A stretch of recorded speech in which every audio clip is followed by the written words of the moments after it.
Hi, Jerry here, the Njerineer, and today I'm going to show you how to create a twist. If you don't know how to do a twist properly, you might just be crossing the hairs over like this, right?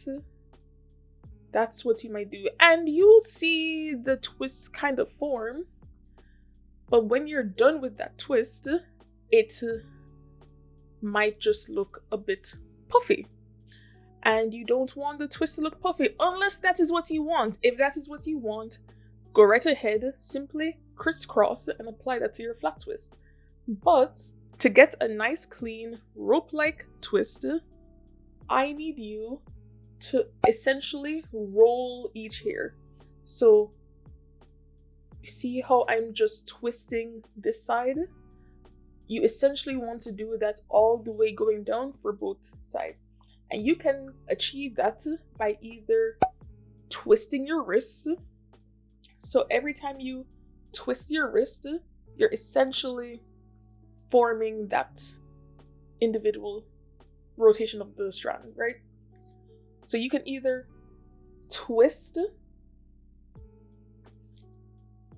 and cross, and then twist your wrist and cross, and then twist your wrist and cross, twist your wrist and cross.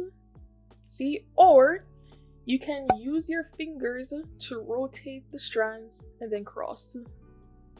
Slide and cross.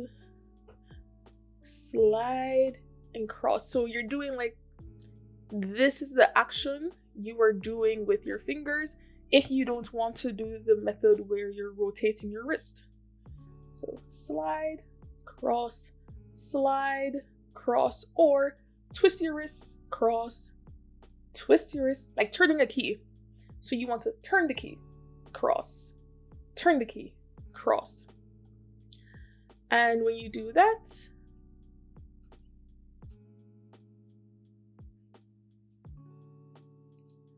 you get a nicer, cleaner twist. This video is followed up by the flat twist video.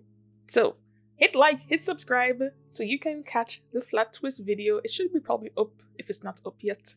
But yeah, this is just the prereq for how to do a flat twist. So stay tuned.